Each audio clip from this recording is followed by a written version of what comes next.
서형선이라는 분이 쓴 책 중에 하나님의 휘파람 소리라고 하는 책이 있습니다. 아주 오래된 책인데 이 하나님의 휘파람 소리라고 하는 이 책에 나오는 이야기입니다. 새들이 있잖아요.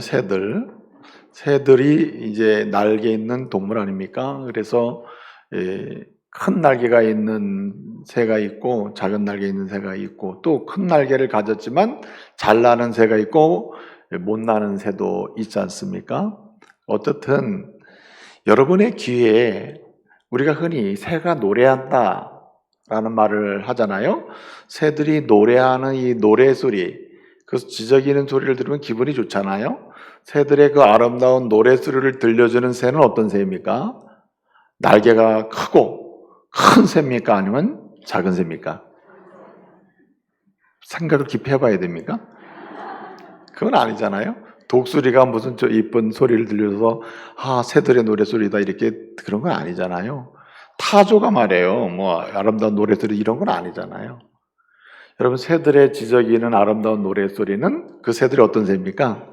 작은 새입니다. 작을수록 아름다운 노래로 우리의 귀에 은율 그리고 하음 뭐 등등 아주 놀라운 소리로 우리를 즐겁게 하는 것이죠. 그러면서 이 서영선 씨는 얘기하는 겁니다. 이 작은 새들이 아름다운 노래를 부른다. 마찬가지로 하나님의 사람들이 하나님을 높이고 하나님께 영광을 돌리는 아름다운 감동적인 신앙의 고백과 삶의 이야기를 노래할 수 있는 사람은 어떤 사람인가? 겸손한 사람이라는 겁니다. 낮아지는 사람, 작은 사람, 자기를 크게 포장하는 사람이 아니라 작은 사람으로 인정하고 나는 정말 작은 사람이라 여기면서 겸손한 사람, 이 사람들이 하나님을 높일 수 있는 아름다운 찬양과 노래를 부를 수 있는 사람이고 또 그런 사람일수록 주변에 있는 사람들에게 감동을 주는 사람이 된다는 말입니다. 그렇지 않습니까? 여러분 앤드루 머레이라고 하는 사람이 쓴 책 중에 죽을 만큼 겸손하라는 책이 있습니다. 죽을 만큼 겸손하라. 그 책에서 앤드루 머레이는 이런 얘기합니다. 이 겸손이라고 하는 것은 하나님을 믿는 자의 거룩함과 경건함을 가장 잘 표현하는 하나의 표지다, 표지. 성도가 경건하다고 하는 표지. 이 사람이 정말 경건하다, 거룩하다, 그리고 하나님을 잘 섬긴다고 하는 그 표식 중에 가장 중요한 표식이 뭐냐? 앤드루 머레이는 얘기합니다. 겸손이다. 그래서 겸손은 하나님을 잘 섬기는 거룩하고 경건하고 아름다운 성도의 표시다. 이렇게 이야기합니다. 동시에 머레이는 이렇게 얘기합니다. 그럼과 동시에 이 겸손이라는 것은 뭐냐? 하나님의 물붓듯 부어주시는 은혜가 있는데 그 은혜가 한 사람 한 사람의 인격 속에, 삶 속에, 그 영혼 속에 깊이 은혜가 뿌리 내릴 수 있도록 만드는 토양과 같다. 토양. 여러분 씨를 뿌리잖아요. 씨를 뿌리면 토양이 안 좋으면 발아도 자란다고. 발아가 됐다 하더라도 어떻습니까? 자라지가 않잖아요. 토양이 좋으면 씨를 뿌리면 발아가 돼서 씨가 자라고 그리고 열매를 맺게 되는 거 아니에요? 머레이는 얘기하는 겁니다. 겸손은 하나님의 사람들의 토양과 같다. 무슨 토양이냐? 은혜가 떨어지면, 은혜가 주어지면 은혜가 발하고 은혜가 더 풍성한 열매를 맺게 하는 그러한 토양이라는 거예요. 좋은 토양. 성도의 은혜를 받으면 은혜가 자라가도록 만드는 성도의 영적 토양이 뭐냐? 그게 바로 겸손이라는 겁니다. 그래서 하나님께서는 저와 여러분들에게 겸손하라, 겸손하기를 또 원하시고 겸손을 명령하시기도 하시고 그리고 하나님의 사람은 곧 겸손이 그 표시임을 말씀하고 있는 것입니다. 그래서 성경을 보게 되면 하나님을 섬기는 것과 겸손은 하나의 같은 선상에서 설명을 합니다. 하나님을 섬기는데 하나님을 잘 경외하는데 겸손하진 않다. 이 말은 틀리다는 말이에요. 진정으로 겸손하다면 하나님을 섬기는 사람이고 하나님을 잘 경외하는 사람이 뭐 할 수밖에 없다? 겸손할 수밖에 없음을 말씀하고 있는 거예요. 그래서 잠언 22장 4절 말씀을 보게 되면 뭐라고 말씀하냐면 겸손과 여호와를 경외하는 보응은 겸손과 여호와를 경외하는 자에게 주시는 보응이 있다 하면서 겸손과 여호와를 경외하는 것을 같게 취급하는 것을 볼 수가 있습니다. 그러니까 여호와를 경외하는 신앙은 그 겸손으로 나타나고 겸손의 모습은 곧 여호와를 경외하는 신앙으로 나타날 수밖에 없다는 것이죠. 그래서 성경은 약속하고 있는 것입니다. 여호와를 경외하는 사람에게 하나님 복을 준다고 약속했죠. 마찬가지로 동일한 방법으로 또 동일한 논리로 말씀하셔요. 하나님은 겸손한 자에게 하나님 복을 주신다고 약속하십니다. 그러면서 하나님을 경외하는 자라면 겸손하라, 겸손해야 된다, 겸손한 자에게 하나님 은혜를 주신다고 약속하고 있는 것입니다. 여러분, 이 야고보서 4장 6절을 보게 되면 하나님께서는 교만한 자는 대적하고 물리치신다 이렇게. 너 가까이 오지 마, 넌 나랑 함께 할 수 없어, 이렇게 물리쳐 주신다 이거예요. 물리치시고 대신에 겸손한 자에게는 함께 하실 뿐만 아니라 그에게 뭘 주신다고요? 은혜를 내려주신다 이렇게 약속하고 있는 것입니다. 여러분, 성경에 보게 되면 겸손한 자에게 주시는 은혜가 어떤 것이 있습니까? 겸손한 자에게 약속하시는 은혜가 무엇입니까? 성경을 보면은 겸손한 자에게 끊임없이 은혜를 주신다고 약속하는데 그 은혜 중에 가장 대표적인 은혜가 뭐냐면 겸손한 자의 소원을 들어주십니다. 겸손한 자가 기도할 때는 하나님 반드시 응답하신다. 그래서 시편 17절 말씀에 보게 되면 겸손한 자의 소원을 주님이 들으신다 이렇게 말씀하고 있어요. 겸손한 자의 소원은 들어주신다. 여러분, 그 베드로전서 5장 6절에 이렇게 약속합니다. 베드로 사도를 통해서 약속하는 말씀이 뭐냐면은 하나님의 능하신 손 아래서, 하나님의 손이 어떻습니까? 능력의 손 아닙니까? 권능의 손 아니에요. 만드신 손, 치료하시는 손, 못할 일이 없는 손, 전능의 손 아니에요? 그 전능하신 하나님의 손 아래서 뭐하라? 겸손하라. 그리하면 때가 되면 뭐한다 그랬습니까? 그를 높여주신다. 주님은 은혜를 주시는데 겸손한 자에게 때를 따라 높여주시는 은혜를 주신다고 했습니다. 앞서 소개했습니다마는 잠언 22장 4절 말씀에 보게 되면 겸손한 사람 그리고 여호와를 경외하는 그 사람에게 하나님은 반드시 보응해 주신다, 복을 주신다, 은혜를 주시는데 무슨 은혜를 주신다고 했습니까? 때를 따라 재물의 은혜를 주시고 때를 따라 영광을 경험하게 하시고 때를 따라 생명의 복을 누리게 하신다 그랬습니다. 이 은혜를 누리시는 은혜 있기를 말씀으로 축복합니다.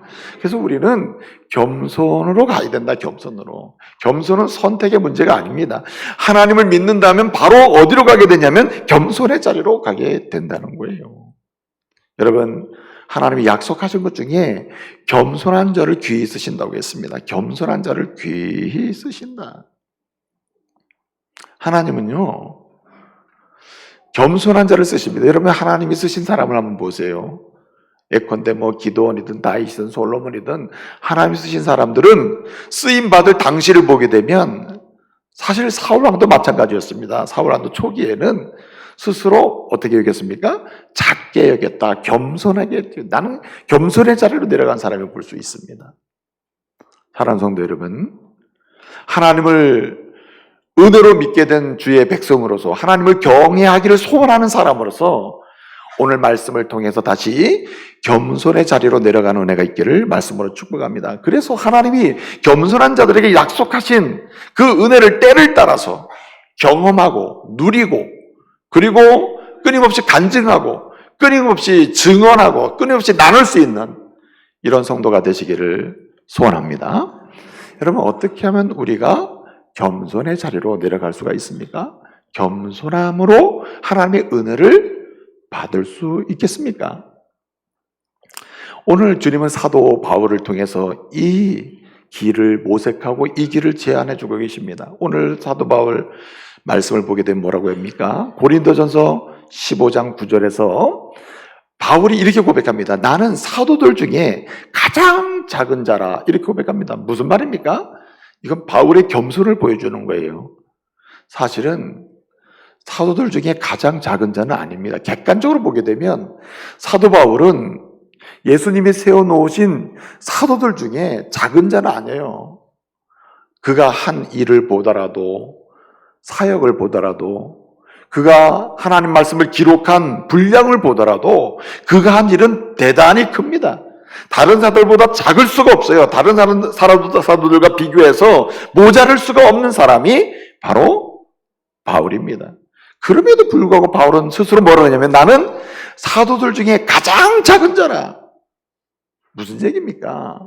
가장 겸손한 자로 자기를 표시하고 있어요. 겸손하게 자기를 표현하고 있다는 거예요. 여러분, 사도 바울이 때를 따라서 하나님께 이렇게 쓰임을 받았고 또 높임을 받았고 또 때를 따라서 우리의 입에 지금 회자 될 정도로 사도 바울은 큰 일을 했으며 하나님께 영광을 돌리는 귀한 인물로 쓰임 받았습니다. 그가 이런 과정 속에는 무엇이 있습니까? 그는 하나님을 경외하는 자로서 어떤 자리? 겸손한 자리에 있었기 때문이에요. 우리는 사도 바울을 통해서 겸손으로 가는 길을 볼 수가 있는 거예요. 어떻게 하면 우리가 겸손의 길로 갈 수 있을까? 겸손한 자리에 앉을 수 있을까? 그래서 하나님의 약속한 은혜를 누릴 수 있을까? 우선적으로 오늘 내가 가장 작은 자라고 하는 이 말씀이 주는 첫 번째 길은 뭐냐면 종의 자세로 사는 것입니다. 종으로 사는 거예요. 종으로. 여러분, 겸손을 표시할 수 있고 겸손으로 자기를 가꿀 수 있는 가장 좋은 자세가 뭐냐면 종의 자세입니다. 여러분, 오늘 우리가 15장을 읽었어요. 15장. 나는 가장 작은 자라, 이렇게 겸손으로 자기를 겸손한 사람, 바울이 겸손한 자로 이렇게 나가게 되고 겸손한 자리에 있게 되고 겸손한 사람으로 지금 이렇게 고백되는 과정을 보게 되면 그 앞에 종이 된 부분이 있다는 거예요. 고린도전서 9장 19절을 보게 되면 사도 바울은 자기 자신을 뭐라고 얘기하냐면 나는 스스로 종이 됐다. 종. 많은 사람의 종이 되었다. 주님의 종이 되었고 많은 사람의 종이 됐다. 바울이 이렇게 지극히 겸손한 자리로 끊임없이 내려갈 수 있었던 이유, 겸손의 자리에 거해서 하나님이 겸손한 자에 주시는 약속을 누릴 수 있었던 이유 중에 가장 근원적인 이유는 그가 종의 자리에 있었기 때문입니다. 여러분, 하나님의 은혜는요, 밑에서 올라가지 않습니다. 하나님의 은혜가 땅에서 나옵니까? 하나님의 은혜는 하나님 나라로부터 내려옵니다. 주님으로부터 내려와요. 하나님의 은혜는 위로부터 내려오는 것입니다. 그 하나님의 은혜는 위로부터 내려 낮은 곳으로 흘러가요. 낮은 곳으로. 주인 노릇하려고 하는 사람에게는 은혜가 올라갈 수가 없어요. 주도권을 행사하려고 하는 사람에게는 하나님의 은혜가 흘러갈 수가 없습니다. 하나님의 은혜는 낮은 곳에 임하게 되는 것이고 하나님의 은혜는 종으로 살려고 하는 그 사람에게 하나님의 은혜가 임하는 거예요. 그래서 여러분, 이 종의 특징 중에 하나가 뭐냐면 자기 자신을 부인하는 겁니다. 나는 아무것도 아닙니다. 그래서 영어로 하면 nothing입니다. 나는 아니고 나는 아무것도 아니다. 나는 모든 사람과 비교해봐도 나는 아니에요. 나는 아닙니다. 나는 아무것도 아닙니다. 아무 능력이 없습니다. 나는 특별하지 않습니다. 라고 얘기하는 거예요. 그래서 사도 바울은 나는 사도들 중에 가장 작은 자라는 말은 무슨 말입니까? 사도들과 비교할 수 있고 비교할 수 있는 능력도 있고 비교할 수 있는 역량도 있는 사람에도 불구하고 많은 사도들 앞에서 사도들과의 관계 속에서 뭐라고 얘기합니까? 나는 아무것도 아니다. 나는 다른 사도들 비해서 나는 뭐 할 수 있는 그런 사람이 아니야. 할 만한 사람도 아닌데 내가 사도가 됐다. 이런 뜻이에요. 종으로 사는 것이죠. 사실 사도 바울이 이렇게 종의 자세를 갖게 된 이유가 어디 있습니까? 주님을 본받기 때문에 그래요. 예수 그리스도를 통해서 구원받아 하나님의 사람이 됐을 뿐만 아니라 사도로 지명받은 바울의 입장에서는 예수님을 따라갈 수밖에 없는 것이죠. 예수님을 보니까 어떻습니까? 예수님은 겸손의 왕이시라. 예수님 마음이 어떤 마음이라랍니까? 빌립보서 2장에 보게 되면 2장 5절 이하를 보게 되면 예수님을 본받으라, 예수의 마음을 본받으라. 그 마음이 뭐라 했어요? 겸손이라. 겸손을 본받으라. 근데 여러분, 우리 예수님이 하늘 보자 버리시고 이 땅에 오시죠. 겸손이죠. 그런데 이 예수님에 관해서 설명을 하는데 요한복음 5장에 보게 되면 요한복음 전체에서 나옵니다만은 요한복음 5장에 보면 요한복음 5장 19절이나 5장 30절을 보게 되면 이렇게 얘기합니다. 예수님이 하나님 아버지, 자기를 이 땅에 보내신 하나님 아버지와 관계 속에서 자기를 어떻게 설명하냐면 하나님 아버지 앞에서 나는 아니고 나는 아무것도 아니면 nothing. 내가 지금 일한다면, 내가 지금 이 땅에서 사역을 한다면, 내가 지금 구속의 역사를 이루고 또 많은 백성들 하나님 나라의 은혜의 말씀을 전하고 있다면 이것은 누가 계획한 대로? 아버지가 계획한 대로 아버지가 주시는 능력으로 아버지가 함께 하심으로 아버지가 하신다. 나는 아니다. 내 스스로 할 수 있는 일이 없다. 이렇게 얘기하십니다. 무슨 자세입니까? 종의 자세죠. 종의 자세. 종의 자세로 사는 자에게 겸손함이 있고 그 겸손한 곳에 하나님의 은혜 역사가 임한다는 말이에요. 그래서 마가복음 10장 45절에 보게 되면 이렇게 말씀합니다. 인자가 온 것은 섬김을 받으려 함이 아니요 도리어 뭐하려고? 섬기러 왔다. 한마디로 종으로 섬기러 왔다. 이렇게 얘기합니다. 여러분, 이 땅에 하나님의 백성을 구원하시기 위해서 오신 예수님을 복음서는 예수님이 어떤 분인지를 소개해요. 마태복음, 마가복음, 누가복음, 요한복음 이렇게 소개하잖아요.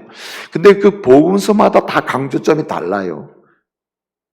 마태복음은 왕으로서 일하시는 예수님, 요한복음은 하나님의 아들로서 일하시는 예수님, 누가복음은 이 땅에 오셨는데 낮은 자리로 사람의 아들로 오신 예수님을 강조합니다. 마가복음은 뭘까요? 마가복음은 종으로 오신 예수님이라. 마가복음은. 마가복음 1장부터 마지막 장까지 읽다 보면 우리 예수님이 어떻게 일하시는가? 종으로 일하신다. 하나님의 종이요, 하나님의 백성들의 종으로 섬기러 오셨다. 이렇게 강조하고 있는 것이에요. 여기 뭐가 있습니까? 겸손이 있는 것이죠. 거기 뭐가 임합니까? 하나님의 거룩한 은혜 역사가 임하는 거죠. 그래서 종의 자세로 사는 사람은 항상 두 가지를 잘합니다. 자랑을 잘하는데 자기 자랑은 안 해요. 무슨 자랑합니까? 자랑을 하긴 합니다. 사람은 자랑 안 하면 못 살잖아요. 그렇죠? 자랑 안 하고는 살 수가 없습니다. 다 자랑하며 살아야 되는데 종의 자세로 사는 사람이 왜 겸손으로 가느냐? 자랑을 하긴 하는데 자기의 약함을 자랑합니다. 그래서 고린도후서 12장 5절을 보게 되면 바울이 얘기합니다. 내가 자랑할 것이 있다면 나의 약함을 자랑하노라. 다른 사람에게 맞았으며 도망가다가 이렇게 됐으며 심지어는 내가 사도이지만 내가 살기 위해서 강주리를 타고 성벽을 몰래 빠져나온 적도 있다. 이거 얼마나 부끄러운 일입니까? 이런 얘기를 하는 거예요. 그러면서 뭐합니까? 내가 이렇게 종으로 살았는데 이 종인 나를 누가 책임지냐? 주님이 책임지더라. 이렇게 간증하는 것이죠. 거기에 뭐가 임합니까? 그 겸손한 삶의 여정에 하나님의 은혜가 임하는 것이죠. 도우심의 은혜도 있고 인도하심의 은혜도 있는 거 아닙니까? 사랑하는 성도 여러분, 여러분의 약함을 주님께 자랑하는 은혜가 있길 바랍니다. 우리의 약함을 성도들에게 나눌 수 있길 바랍니다. 그런 곳에 하나님의 은혜가 임하는 거예요. 그게 겸손으로 가게 만드는 종의 자세라는 거죠. 근데 또 한 가지 있습니다. 잘하는 게 뭐냐면 자신보다 다른 사람을 낮게 여긴다는 거예요. 빌립보서 2장을 보게 되면 예수님의 겸손한 마음을 설명하시면서 예수님이 왜 겸손하신가? 겸손하심을 설명하면서 이런 얘기합니다. 그러므로 예수님을 닮아서 너희도 서로 각각 자기보다 다른 사람을 뭐하고? 낮게 여기고 좀 나은 사람으로 여겨라, 대접해라 이렇게 얘기하는 거 아닙니까? 그래서 여러분, 종의 자세로 살 때 하나님의 사람들은 그리스도를 닮아서 겸손의 경건으로 나가게 돼요. 거기 뭐가 있습니까? 하나님의 위로와 채우심의 은혜가 임하게 되는 것이죠. 여러분, 레오나르도 번스타인이라는 분이 있습니다. 레오나르도 번스타인이라는 분이 있었는데 이분이 지금 이제 소천하셨죠. 유명한 주의자였습니다.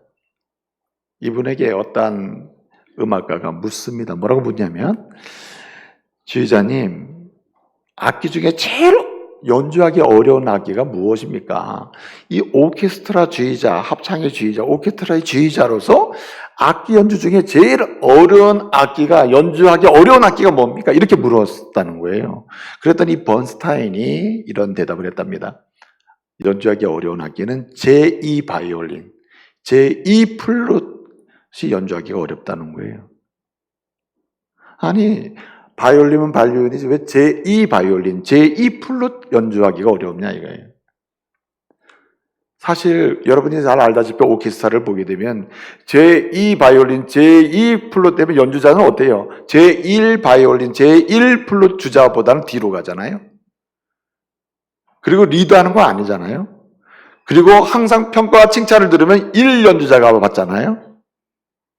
본스타인은 얘기하는 거예요. 그래서 제2 연주자들, 바이올린 제2 연주자, 제2 플룻 연주자들을 구하기가 어렵다는 겁니다. 연주자가 없다는 말이 아니에요. 연주를 구하기 어렵다는, 무슨 말이냐면 제2 바이올린 연주자를 세워놔도 이 사람은 연주할 때 연주를 하면서도 뭐가 되고 싶은 마음이 있냐면 제1 연주자의 마음을 가지고 제2 연주를 하고 있는 거예요. 그러니까 제2 연주가 안 나오는 겁니다. 번스타인 얘기예요. 그렇기 때문에 종의 자세가 필요하다는 거죠. 비록 제2 연주자들은 어떤 자석 쓰려면 뒷좌석 아닙니까? 뒷좌석. 안 보이는 곳 아니에요? 숨겨진 곳 아니에요? 사람들에게 평가받지 못하거나 드러나지 않잖아요. 어쩌면 희생하는 거 아닙니까? 종의 자세는 무엇입니까? 희생하는 거 아니에요? 사랑하는 성도 여러분, 가정에서든 교회에서든 어디서든 하나님의 사람으로 겸손의 자리로 나가기를 원하신다면, 그래서 은혜 받기를 원하신다면 여러분 순간순간마다 종의 자리로 가시기 바랍니다. 종의 자세를 취하시기 바랍니다. 주님이 반드시 높이시는 은혜로 그 겸손을 축복하실 줄로 믿습니다. 주님이 종의 자세로 사는 사람 축복해요. 사실 훌륭한 직분자는 누구일까요? 훌륭한 하나님의 사람들은 한결같이 예수님처럼 종으로 낮아지신 것입니다. 또 한 가지는 오늘 본 말씀 보게 되면 나는 사도 중에 지극히 가장 작은 자라, 가장 작은 자라 할 때 이 말씀이 주는 겸손으로 가는 두 번째 방법이 무엇인가 하면 이겁니다. 바로 이전에 내가 죄인임을 기억하고 사는 것입니다. 이전의 나를 기억하는 거예요. 지금 이전의 나를 기억하는 것입니다. 현재 이전의 나를 기억하는 거예요. 예수 믿기 이전에, 예수 믿고 은혜 받기 이전에, 예수 믿고 새 사람 되기 이전에, 예수 믿고 지금 이나마 여기까지 오기 이전에 나를 기억하고 사는 것입니다. 그 무엇입니까? 내가 죄인이었음을 기억하고 사는 거예요. 죄인이었음을. 오늘 9절 말씀에 보면 이런 말씀이 나옵니다. 나는 사도들 중에 가장 작은 자라. 그리고 그 다음 나오는 말씀이 무엇입니까? 하나님의 교회를 내가 뭐 하였노라? 박해하였노라. 내가 이렇게 바울이 지극히 겸손한 자리로 내려갈 수 있는 이유가 뭐냐면, 겸손하지 않을 수 없는 이유가 뭐냐면, 내가 이렇게 사도 되기 전에 뭐 하던 사람? 하나님의 교회를 박해하던 사람, 하나님의 영광을 훼손하던 사람, 하나님의 은혜를 막던 사람, 하나님의 성도들을 폭행하던 사람이다. 이렇게 지금 얘기하는 거예요. 그렇기 때문에 내가 겸손하지 않을 수가 없다. 이전에 내 상황을 기억하는 거죠. 죄인임을 기억하는 것입니다. 여러분, 바울이 그래서 그가 양육한 디모데 목사님에게 편지를 쓸 때도 이 얘기를 합니다. 여러분, 사도 바울은 아주 대스승이에요. 사도 중에 대사도의 목회자 중에 큰 목회자인데, 그로 인해서 양육받은 목회자가 디모데거든요. 그 디모데가 이제 에베소 교회에서 목회를 합니다. 에베소 교회에서 목회를 할 때 바울이 편지를 써요. 너 이렇게 목회해라. 이 목회를 가르쳐 주는 거죠. 가르쳐 줄 때 어떤 말 하고 싶습니까? 여러분 누군가를 가르쳐서 뭘 하고 싶어요? 내가 이런 사람이야. 내가 이렇게 해도 잘 되더라고. 여러분들을 높게 평가하면서 가르쳐 줘야 되는 거 아니에요? 근데 여러분 사도 바울은 그렇게 하지 않습니다. 편지를 쓰면서 목회를 가르치는데 디모데전서 1장 13절에서 얘기합니다. 사실은 내가 너한테 이렇게 편지 쓰면서 목회를 가르치고 있지만 나 사실 이런 사람이야. 뭐라고 하냐면 내가 이전에는 비방자요, 폭행자요, 박해자였다라고 얘기합니다. 무슨 말입니까? 한번 나 죄인이었어. 널 가르칠 만한 사람도 아니야. 사실은 옛날 생각하면. 그렇게 얘기하는 거예요. 그만큼 자기를 지독하게 낮추게 돼요. 왜 그렇게 겸손의 자리로 갑니까? 자기가 죄인임을 기억할 때 그렇다. 지난 날을 잊지 않는 것입니다. 하나님의 은혜로 다 용서받았음에도 불구하고 지난 날의 나의 약함을 잊지 않는 거예요. 나의 연약함을 잊지 않는 것입니다. 내가 부끄러웠던 것을 잊지 않는 거예요. 그래서 오늘 하나님의 은혜로 내가 살고 있음을 인지하며 가는 거예요. 그럴 때 어떡합니까? 겸손할 수밖에 없는 거죠. 그래서 사도 바울은 디모데전서 1장 13절에서 내가 사실 전에는 박해자요 비방자요 폭행자였어 이렇게 얘기한 다음에 1장 15절 2절 더 가서 뭐라고 얘기하냐면 이렇게 얘기합니다. 그리스도께서 이런 죄인을 구원하시기 위해서 이 땅에 오셨도다라고 말씀하면서 또다시 고백해요. 나는 죄인 중에 괴수니라. 나 같은 죄인 괴수가 있을까? 다 죄인이라 그러면 그 중에 나 같은 죄인도 없을 거야 하면서 자기가 자기의 죄인이었음을 시인하고 고백하고 있는 것입니다. 그래서 우리가 예수를 믿고 제사함받고 하나님의 백성의 의인이 됐다 하더라도 우리는 그냥 의인이 아니에요. 따라합시다. 죄인인 의인. 죄인이었으나 지금 의인된 죄인인 의인이라 여전히 우리는 잊지 말아야 되는 것입니다. 그것을 잊지 않을 때 오늘 겸손할 수 있는 거예요. 잊지 않을 때 오늘 내려갈 수 있어요. 잊지 않을 때 우리 이전에 나처럼 지금 연약함을 범하고 있는 사람, 이전에 나처럼 마음으로 행동으로 여러 가지 주님 앞에 부끄러웠던 일을 행했던 사람이 지금 내 눈앞에 있더라도 그들을 뭐 하지 않아요? 비난하거나 정죄 안 할 수 있다. 겸손하게 내려갈 수 있다는 거죠. 그래서 이전에 내가 죄인이었음을 기억하는 사람은 항상 하나님의 말씀을 통해서 자기를 말씀의 거울 앞에 비추며 살게 되는 것입니다. 그래야 어떡합니까? 끊임없이 이전의 나를 잊지 않게 되는 거죠. 말씀의 거울 앞에 비추면 나는 죄인이었구나. 나는 지금도 죄인이구나. 이거 알게 돼요. 그래도 어떻습니까? 다른 사람보다 나은 것이 없다. 이렇게 보게 된다는 거예요. 아무리 따져서 나은 것이 있다고 지금까지 생각해서 따져보니까 말씀의 거울 앞에 서보니까 내가 이전의 나를 보니까 내가 다른 사람보다 나은 게 없다는 거예요. 그래서 이전의 죄인임을 기억하고 사는 사람들은 항상 말씀 앞에서 자기를 경계하고 사는 거예요. 뭘 경계합니까? 교만으로 가지 않도록 경계하는 거죠. 여러분, 겸손의 자리에 있다가도 언제 교만의 자리로 한순간에 아주 직행해 갑니까? 언제 그런 경우 여러분이 경험해 본 적 있습니까? 정말 이전에 내가 죄인이었지라고 기억하다가 겸손의 자리에 있었는데 어느 한순간에 그냥 갑자기 교만의 자리로 갑니까? 그런 경우 어떤 경우입니까? 하나님의 교회에서 말씀의 은혜 받고 그리고 그냥 겸손의 자리에서 겸손하게 하나님의 은혜 받고 살다가 그 은혜를 받아 나중에 한순간에 교만의 자리로 가는 분들 보면 돈 많이 벌 때입니다. 돈 많이 벌 때. 갑자기 막 돈 벌 때. 막 부자가 될 때. 그리고 뭐라고 하냐면 바빠서 당분간 뭐 교회 못 온다래. 바빠서. 그 바쁜 이유는 다 뭐냐면 돈입니다. 돈 많이 벌 때 사람이 갑자기 교만의 자리로 가게 되는 거예요. 그렇기 때문에 이전의 나를 기억하면서 말씀 앞에 서 있으면 우리는 아무리 내가 물질에 부유함이 온다 하더라도 우리는 어떻습니까? 이 물질을 겸손함으로 관리할 수 있고 겸손함으로 사용할 수가 있다는 거죠. 또 여러분 언제 또 이렇게 갑자기 겸손의 자리에서 교만으로 갈 때가 있습니까? 직행하는 때가 어떻습니까? 뭐 중간에 가도적인 과정도 없이 그냥 바로 교만의 자리에 직행하는 경우가 어떻습니까? 성공했을 때잖아요. 성공했을 때. 뭐 권력을 잡게 됐을 때, 뭐 힘이 있게 되었을 때. 그럴 때 갑자기 직행하는 경우 있죠. 그렇죠? 여러분 히스기야가 말이에요. 하나님의 은혜로 굉장히 탄탄한 이스라엘 남유다를 세워가게 됐거든요. 어느 순간에 내가 이 나라를 이렇게 만들었다는 마음이 교만한 마음이 드는 거예요. 한순간에 하나님께 징계를 받는 거 아닙니까? 근데 여러분 정말 무서운 게 있습니다. 이게 늘 이전에 내가 죄인이었구나, 이전에 내가 예수의 은혜를 받기 전에 이런 사람이었구나라는 사실을 잊어버리면 한순간에 교만의 자리로 가게 되는데 어떤 경우냐면은 봉사할 때입니다.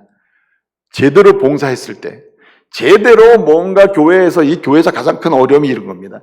교회에서 가장 봉사다운 봉사 내가 했구나, 아주 열심히 했구나, 제대로 내가 봉사했구나, 내가 뭔가 담당해서 일을 했어 라고 했을 때 언제입니까? 이전을 기억하자면 순식간에 바로 교만의 자리를 가게 되는 거예요. 여러분, 사단은 아주 봉사를 열심히 하고 나면 사단이 속삭입니다. 목사님이 전화했디? 예? 수고했다고 전화했디? 이게 사단이 속삭입니다. 장로님들이 잘했다고 칭찬은 해디? 아니, 한 3번만 되잖아요, 질문에. 권사님들이 뭐 칭찬하디? 아니. 목사님도 안 해, 장로님도 안 해, 권사님도 안 해. 3번 다 아니라고 마음에서 대답해 오잖아요? 그러면 문자 옵니다, 문자. 목사님, 올해까지만 하겠습니다. 아이고, 그래서 전화해도 왜 그러십니까? 무슨 일이 있습니까? 그러면, 아니, 제가 올해까지 열심히 하고 내년은 좀 쉬어야 될 것 같아요. 눈치가 있는 목사님은, 칭찬이 필요하구나. 근데 여러분 보세요. 이거는 칭찬을 설령 했다 하더라도 이 사람은 하나님의 은혜를 받을 길이 막막해지는 것입니다. 왜 그럴까요? 겸손을 잃었기 때문에 그래요, 겸손을. 그렇기 때문에 우리는 이전을 기억해야 된다. 항상 은혜 받기 전, 예수 만나기 전, 하나님의 교회에 올라와서 내가 새 사람 되기 전, 이전에 내가 누구였느냐, 이전에 내가 어떤 사람이냐를 기억해야 한다는 거예요. 그렇지 않으면 순식간에 돌아가는 거예요. 여러분, 이 밀레드의 스템이라고 하는 분이 있는데 이분이 쓴 글 중에 당신이 이전에 무엇이 있는지를 기억하라. 그래야 당신이 잘 된다. 이런 글이 있어요. 그 글에 이런 얘기가 나옵니다. 당신이 태어나기 전에 어땠느냐? 아무것도 아니라는 걸 기억해라. 당신이 태어나서 일정 기간 동안 어땠는지 기억해라. 어땠어요? 연약했다. 도움을 받지 않으면 살 수 없는 존재. 당신이 스스로 독립해서 살 수 있는 그 이후에 당신이 하면 어땠느냐? 알고 보면 큰 죄인일 뿐이다. 라는 이 사실 기억해. 그래서 밀레드의 스템은 얘기합니다. 당신의 이전에 어떤지 기억하고 합리적인 결론이 뭐냐? 합리적인 결론은 어디로 가야 한다? 겸손으로 가야 된다. 겸손으로. 당신의 이전 일을 기억하면 겸손으로 갈 수밖에 없다는 거죠. 여러분, 이 어거스틴 분이 있어요. 어거스틴. 이 기독교 신학 그리고 개혁 신학의 아주 기초를 놓은 사람인데 이 성 어거스틴 사람이 어느 날 그의 제자 레이나라고 하는 사람이 같이 이제 있었는데 레이나를 불러요. 레이나 막 불러요. 부르는 겁니다. 자기 일 좀 시키려고. 근데 그 방에서 안 나오는 겁니다. 이 정도 크게 부르면 대답을 하고 나와야 되는데 안 나오는 거예요, 제자가. 몇 번을 부르다가 이 녀석이 이래서 화가 나가지고 가서 문을 확 열면서 이 레이나! 하고 막 이 녀석 부른 거예요. 그런데 그 레이나가 스승 어거스틴을 따라서 무릎을 꿇고 아주 전심으로 기도하고 있는 겁니다. 땀을 뻘뻘 흘리면서 기도하고 있는 거예요. 이 모습을 보고 사람들에게 성자라고 칭받을 정도로 경건했던 이 어거스틴이 충격을 받은 거예요. 그러면서 제자에게 얘기합니다. 레이나, 이리 와서 내 목을 너의 발로 밟고 3번을 외쳐라. 이 악독한 죄인아, 이 악독한 죄인아, 3번을 외쳐라. 무슨 말입니까? 거룩한 이란 칭호를 이렇게 들을 정도로 그렇게 아주 경건한, 겸손으로 칭함받았던 이 어거스틴조차도 순간에 뭘 잊으면 죄인이었음을 잊어버린 순간에 무너져요, 순간에. 여러분, 성 프란시스 아시죠? 평화의 기도로 많이 알려요. 성 프란시스라고 하는 사람이 많은 제자를 데리고 있었는데 제자가요, 한 제자가 잠을 자다가 꿈을 꿨답니다. 천국을 구경하게 된 거예요, 꿈에서. 보니까 자기의 스승인 성 프란시스의 자리가 딱 있는 거예요. 아주 보잘 같은 좋은 자리가 있는 거예요. 저 자리 누구 자리입니까? 너의 스승 프란시스의 자리다. 너무 부러운 겁니다. 잠에도 딱 깼어요. 깨고 나서 스승에게 가서 물었습니다. 선생님은 선생님 자신을 어떤 사람이라고 평가하십니까? 그랬더니 이 프란시스가 얘기하는 거예요. 나? 세상에서 제일 지독한 죄인이지. 지독한 악독한 사람이지. 그랬더니 제자가 얘기해요. 아니 선생님, 그렇게 위선적인 말 하지 마세요. 사람들도 당신을 아주 훌륭한 성자라고 말할 정도로 그렇게 훌륭한 분인데 그렇게 나한테 그렇게 위선적인 말 하면 안 돼요. 아니다. 나는 세상에서 내가 누구냐? 제일 악독한 죄인이다. 그런데 당신은 성자라고 하면 나는 꿈에서 봤는데 뭐 의자도 뭐 이렇게 얘기하거든요. 얘기하는 겁니다. 그런 말 말아라. 하나님이 내게 주신 은혜를 이 세상에서 제일 악독한 사람에게 나에게 주지 않고 그에게 줬다면 그 사람은 나보다 더 선한 사람이 됐을 것이다. 더 아름다운 사람이 됐을 것이다. 나는 죄인인 사람이다. 이렇게 얘기했다는 거예요. 여러분, 죄인임을 이전에 내가 어떤 사람임을 잊지 말아야 된다. 그것을 기억하는 사람에게 하나님은 겸손의 자리로 가게 하심으로 약속한 은혜를 주실 줄로 믿습니다. 마지막 한 가지 드리고 싶은 말씀이 있습니다. 여기 사도 중에 가장 작은 자라는 이 말씀 속에는 이런 뜻이 있습니다. 내가 사도 중에 가장 작은 자임에도 불구하고 이렇게 쓰임받고 나된 것, 이런 사람이 된 이유가 뭔지를 설명하려고 하는 거예요. 한마디로 예수 그리스도 그분만 처음부터 끝까지 바라보고 갈 때 그는 겸손의 자리로 갈 수 있다는 말입니다. 여러분 질문할게요. 성경에서 사랑장은 몇 장이죠? 어디죠? 사랑장 고린도전서 13장, 믿음장은 히브리서 11장 이렇게 얘기하죠. 소망장은 어디입니까? 소망장은 고린도서 15장이에요. 15장. 왜 소망장이 고린도서 15장일까요? 부활에 관한 얘기하기 때문에. 죽어도 산다. 예수님이 죽으시고 부활하심을 설명하는 말씀이 우리가 읽은 고린도서 15장이에요. 예수님이 날 위해 죽으시고 부활하셨다. 죽을 수밖에 없고 사망 가운데 거울 수 없고 지옥 갈 수밖에 없고 인생에 희망이 없는 나를 위하여 우리 예수님이 십자가에 죽으시고 부활하심으로 내가 새 생명을 얻었다. 그리고 앞으로 죽어도 다시 살게 된다. 영생을 얻게 된다는 이 말씀, 소망의 말씀을 주는, 부활의 말씀을 주는 기록한 말씀이 오늘 고린도서 15장이에요. 근데 고린도서 15장을 기록하는 가운데 갑자기 나는 사도들 중에 가장 작은 자라고 말한 이유는 무엇일까? 내가 부활하신 예수님을 만나고 부활하신 예수님을, 나를 위해 죽으시고 부활하신 예수님을 늘 바라보고 살기 때문에 나 같은 자도 쓰임받을 수 있고 나 같은 은혜를 받고 있다는 것을 강조하기 위해서예요. 할렐루야. 여러분, 우리를 위해 십자가에 죽으시고 부활하신 예수 앞에 서서 그분을 바라볼 때 우리는 감히 일어서서 뻣뻣하게 두 손을 들고 자랑하기가 어려워져요.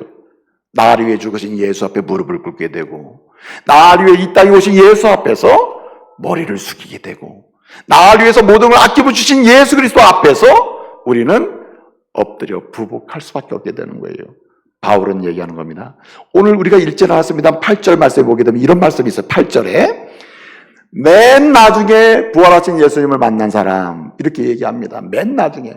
그 다음에 또 자기를 뭐라 그랬어요? 만삭되지 못한 상태에서 태어난 같은 사람이다. 태어난 자 같은 사람이다. 이렇게 얘기했습니다. 그만큼 하찮은 사람이요, 그만큼 부족한 사람이라는 겸손의 표현 아닙니까?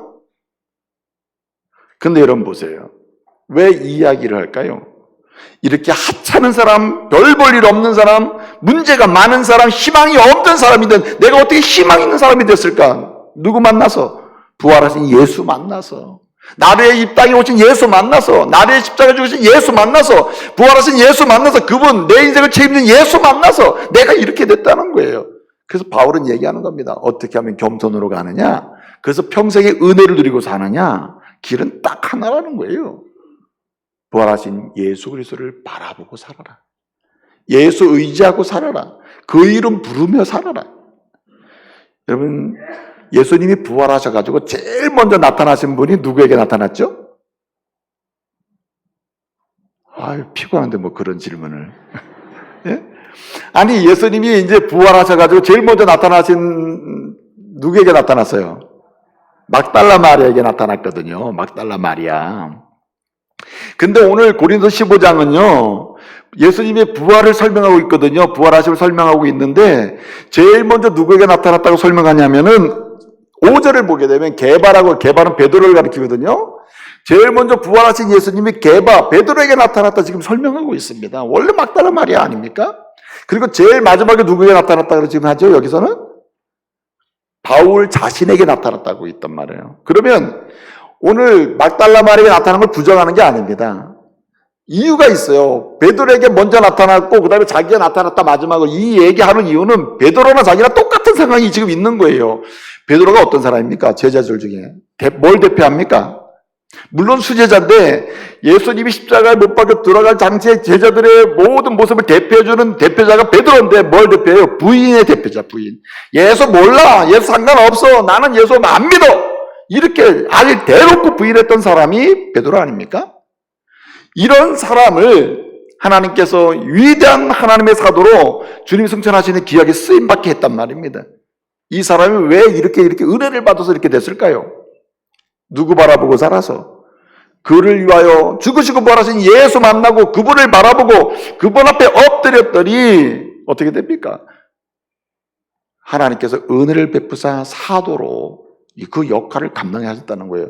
이 길을 지금 누가 가고 있다는 거예요? 마지막으로 바울이 그 은혜를 누리고 있다는 겁니다. 그러므로 여러분, 인생 여정 중에 지금 아무리 우리가 객관적으로 사람들 앞에 내놓을 우리의 모습이 부족하고 연약하고 아무리 어떤 상황에 표현할 수 없을 만큼 너무나 무력한 사람이라 할지라도 여러분, 부활하신 예수 그리스도, 나를 위해 십자가를 죽으신 예수 그리스도, 나를 위해 이 땅에 오신 예수 그리스도, 다시 오신다고 약속하신 예수 그리스도, 그분을 붙드는 사람에게는 하나님께서 은혜를 주실 줄로 믿습니다. 왜? 그분을 붙들고 그분을 바라보는 자체가 겸손이에요. 여러분, 겸손은 예수 바라보는 게 겸손이에요. 딴 데 쳐다보는 거 말고, 다른 거 바라보면서 가는 거 말고 예수를 바라보고 예수만 의지하고 예수만 내 삶의 주인공으로 인정하고 가는 게 그게 겸손이라는 거예요. 그럴 때 누가 주십니까? 하나님께서 은혜를 주신다는 거예요. 이제 말씀을 마치겠습니다. 보십시오. 이 시대는요, 정말 하나님의 약속은 무궁무진한데 그 약속을 누리는 사람은 많지 않는 시대가 됐습니다. 주님은 오늘 말씀하십니다. 다시 겸손의 경건으로 가라. 겸손의 자리로 가라. 사랑하는 성도 여러분, 종의 자세로 살면서 또 죄인임을, 이전에 내가 죄인임을 기억하면서, 그리고 날 위해 십자가에 죽으시고 부활하신 복음이신 예수 그리스도를 의지하고 바라보고 살아감으로써 다시 겸손의 자리로 나갈 수 있는 은혜가 있기를 바랍니다. 주님께서 약속하신 은혜를 주실 줄로 믿습니다. 기도하겠습니다. 은혜로우신 아버지 하나님, 감사합니다. 다시금 종의 자세로 이전의 죄인임을 기억하면서 오직 날 위해 십자가에 죽으시고 부활하신 예수 그리스도 바라보며 다시 겸손의 자리로 내려가게 해주시고, 그래야 약속된 은혜의 부유함을 누리며 살게 하여 주시옵소서. 예수님의 이름으로 기도합니다. 아멘. 아멘.